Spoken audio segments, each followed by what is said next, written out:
Welcome on in, everybody. It is From The Bleachers. Kaden Foremaster here. Thank you for joining the show, listening into the podcast. Make sure to subscribe to the podcast wherever it is that you found it, whether you're listening or watching over on YouTube. If you are watching on YouTube, you can, of course, listen to this podcast wherever it is that you find it. Spotify, Apple, Amazon, all the different places. Make sure that you're subscribed so you don't miss out on an episode. And boy, oh boy, do we have some breaking news today. Some fun stuff to get into in today's episode. And it's been a while since we've talked some NFL. NFL, obviously, the season has been done now. It's been wrapped up for quite a while, so we just don't get a lot of NFL news until today. And this is definitely some big NFL news, so I'm excited to talk about it in this episode of the podcast. And let's get on into it. But first, we want to make sure to thank some of those sponsors of ours that are making today's show possible. Findlay Hyundai, broadcasting out of the Findlay Hyundai studio. And make sure that you're joining us as well, as this summer we're going to be going around to all the different golf courses in southern Utah. Maybe not all of them, but a good handful of them. And so far, we've done Copper Rock as our first of the year. So I want to give a shout out to Copper Rock Golf Course out in Hurricane, Utah. And coming up, we've got the Coral Canyon Golf Course as well, which they're going to be hosts of the Utah State Long Drive. So if you want to take part in the Long Drive, signups are available at thefansportsnetwork.com. You can come play in the Long Drive, the putting contest, or if you've got some buddies, come play in the Scramble as well. That's going to be happening on June 13th for the finals, June 12th for the Long Drive for the first rounds. So keep that in mind. Sign up, play. It'll be fun. I'll be out there.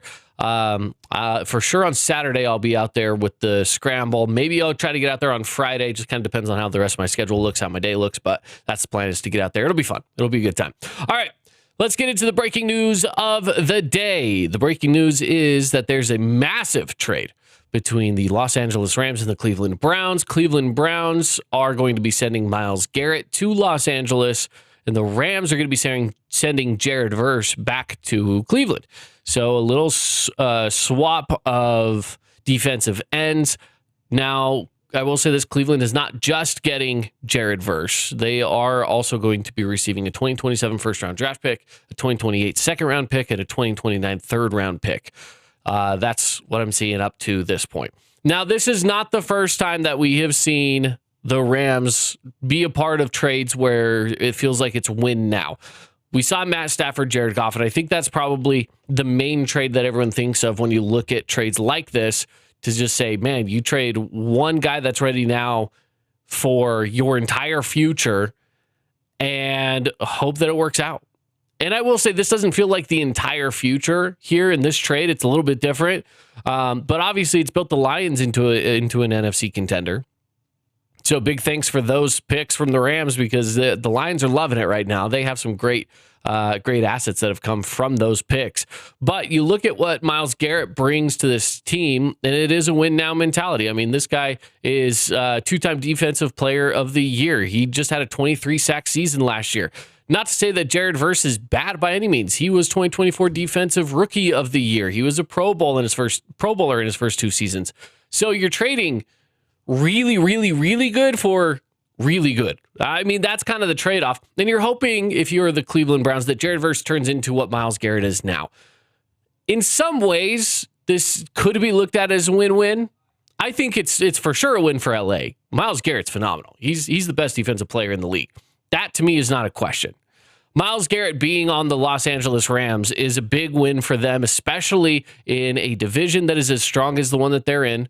Now, obviously, I'm gonna sidestep the Cardinals on that one, but I still am going to be looking at San Francisco, and I'm going to be looking at Seattle, your Super Bowl reigning champs. And I'm going to say, hey, we need to be a little bit more competitive. If I'm a Rams guy, right, we need to be a little bit more competitive. They will be with this. They will be. It's a tough division to be in, and you want to make sure that you're winning those divisional games. There's too many of them to lose. There's too many games there that you play against good teams, and you need to make sure to win those games, because, listen, the rest of the NFC is tough. You got tough schedules ahead of you. It doesn't help that Seattle goes and wins the Super Bowl, because the way that schedules line up, it doesn't necessarily favor you when you are in the same division as the team that won the Super Bowl, because a lot of times they'll match divisions up anyway. So I expect that with this upcoming year, that's a tough division to play in. Tough schedules ahead for every team in that division, and that includes the Rams. You got to be ready for it. So adding just a little defensive firepower is going to be great. And it's not like Jared Verse was ever bad. It's just definitely a little more on the win now side of where they want to be, which is fair. So it's for sure a win for the Rams. Is it a win for Cleveland? All right, well, let's look at it. Jared Verse, he's younger, okay? So first off, you're going to have great defensive end for much longer than expected. You were maybe going to have Myles Garrett at the top of his game for how many more years, right? There's a question mark on that. You never know. That's a tough position to play. It can be an injury-riddled position. It can be. He's done well to protect himself. So, again, we'll see. But Jared Verse being so young means that they have a lot more years ahead of them where you can have a really solid top-tier defender on their team. That's going to be great for them as they are not in win-now mode. And let's be real, Myles Garrett was just kind of, he was like a diamond in the trash. You know what I mean? He was 100% a top-tier level talent on a bad team, and that just does not always flow. It doesn't feel good. It feels like wasted potential. And so now you have Jared Verse coming in, who still has a lot of potential, but he can now grow with the team as they're going to try to get better. So can they get better? That's the big question. And I think a lot of people are wondering about that. But here's the thing. Those draft picks are going to be a big part of that. 2027 first-round draft pick, a 28 second round, and a 29 third round.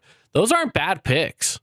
Those are not bad picks. I will say the 2027 first-round draft pick, we'll see how the Rams end up finishing, but that might be a late 20s draft pick. I would guess. Now, again, Matt Stafford's getting older, but guess what? He's also coming off an MVP season. So as this team's getting older, I think they realize that window is closing, that they for sure have a locked-in, really good quarterback. And when I say the window's closing, I mean like they're a year or two out from the Rams being a team that maybe not a full-on rebuild, but a restructuring for sure.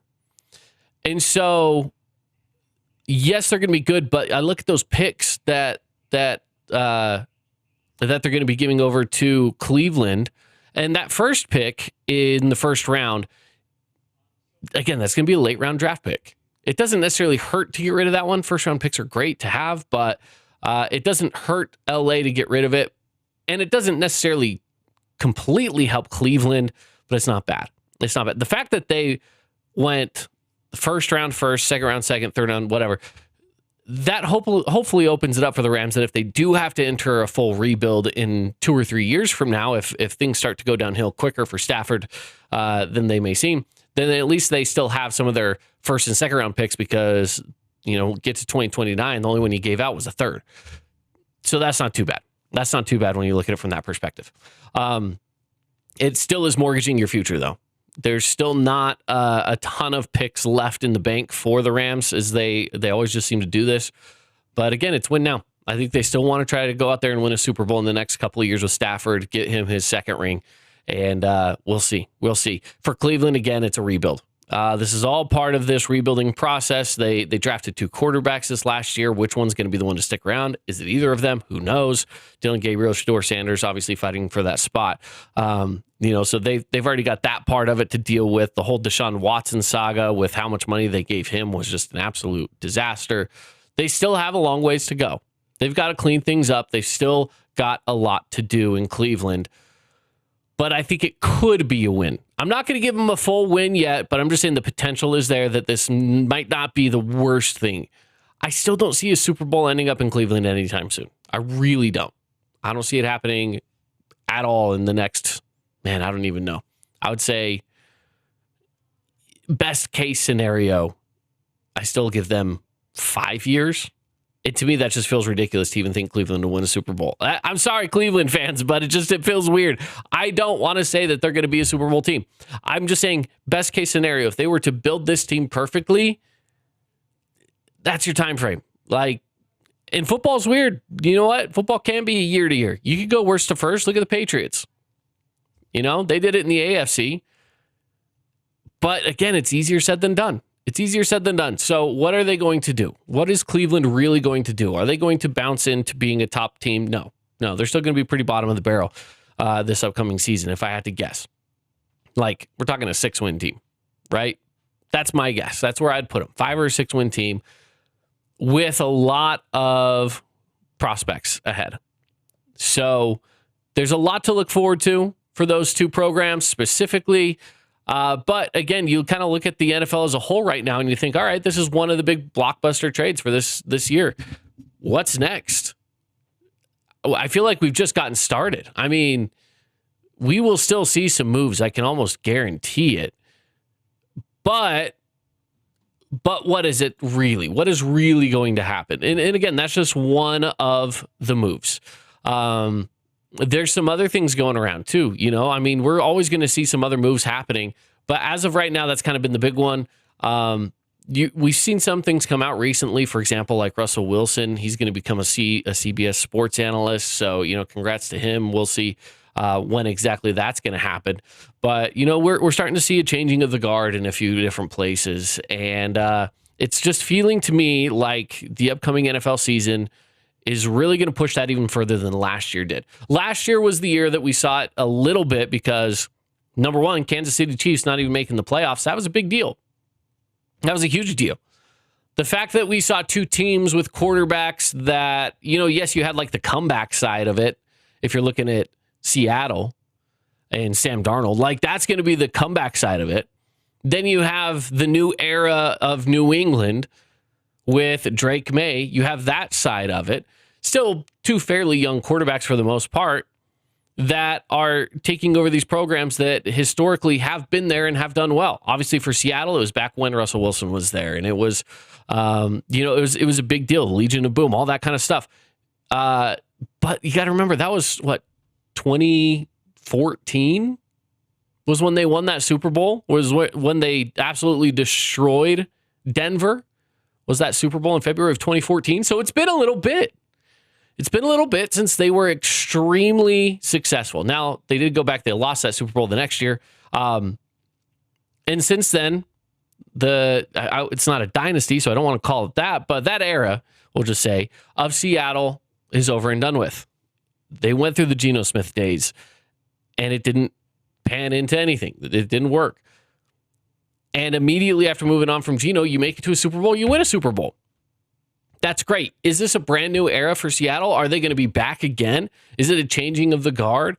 I don't know. NFC hasn't had like that one team that just consistently shows up over the course of the last decade. It's been the Eagles a handful of times. It's been Tampa Bay a handful of times. The Rams have been there. I mean, we're the 49ers, right? Like we're seeing different teams. But the AFC, it's always been like, let's be real, it's the Chiefs. It's the Chiefs that are always going to be there. They've been that team. The Bengals sneak in one year, right? But last year was the Patriots. We're starting to see changings of the guard happening right now in the NFL, and I think that's fun. It's nice to see some new teams start to make a push. You're still going to get the same old guys. In the AFC, I would not be surprised if the Chiefs bounce back this year. If they don't, maybe the writing's on the wall that you need to make some bigger changes than you're expecting.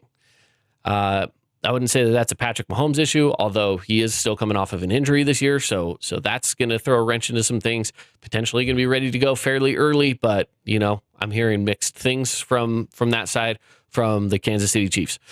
You still have the Buffalo Bills. They'll be good. Baltimore Ravens. I think they're still going to be pretty good. Then as you look across the league, you start to see some of these teams that are kind of always there in the last 5 years or so that are going to be coming back, but some newbies. How is Jacksonville going to do? How's Houston going to do? How are the Bengals going to do? Are they going to bounce back? There's always these teams where you look at them and you wonder. The Broncos obviously have had a phenomenal season last year. Do they bounce back, and are they going to make a push out of the West? Who knows? Big things are happening. I think big changes are coming for the NFL. I think that we are in the beginning of a new era of football, and I think the Rams are specifically holding on as much as they can to being a powerhouse. I think that's what this deal was. I think this is why they bring over Myles Garrett, to just make that final push before their time is up, which is coming, and it's coming quick, before they give it up to whatever NFC team is going to be next. Seattle's obviously already there. I think Detroit's on the cusp of it. And you still have Philadelphia to worry about. You still have a lot of really good teams. What about Washington? What about, there's a few teams that feel like the potential is there to take that step forward and be the next perennial powerhouse for this next generation of football players and for the next generation of the NFL. The Rams are holding on to their final push of being a solid team. They could do it. I think they've got the offense. That Stafford-Puka Nacua connection is huge. Defensively, they've got a lot going on. But again, we'll see. We'll see. It's still just the summer. It's early. It's June 1st today at the time of this recording. So still a lot of time before we really kick off the NFL season. But stick around. We'll talk a lot more NFL in this podcast in later episodes. Some of the things I want to cover in the upcoming episodes, we're going to be talking NBA and NHL finals. Of course, those kick off tomorrow for the NHL, the Golden Knights and the Canes. We'll see which one takes home the title there. Both teams have found themselves in this position before, winning the Eastern and the Western conferences. So we'll talk about that. NBA finals, we'll see a new team crowned. We haven't seen a repeat in many years since, I guess it was since Golden State did it, right? Golden State goes out there and wins 5 in a row or whatever it was. That was the last time we had anybody winning any in a row, if I remember correctly. So that'll be nice to see a new one, whether it's the Kings or the Spurs. We'll see. So we'll talk about that coming up. And we'll talk about MLB expansion. That's also been a hot topic. So for you NFL, NBA, MLB fans, NHL fans, we're going to be covering the Big Four over the course of the next few episodes in different ways. It'll be a lot of fun. So, all right, that'll do it. Again, the breaking news of the day. I'd love to hear your thoughts. If you want to message us out at the Fan Sports Network on our social media pages, or you can comment on the podcast or on our YouTube or whatever, just reach out to us. Let us know what you think of this trade, because it is very interesting, to say the least, with Myles Garrett and Jared Verse swapping places between Cleveland and LA. Very interesting indeed. Thank you for listening. Subscribe before you go to From The Bleachers and follow along with the Fan Sports Network. Go to Instagram or TikTok or whatever it is, Facebook, and look for the Fan Sports Network and follow us along on those social media pages. Thank you for subscribing and listening. And until next time, we'll see you.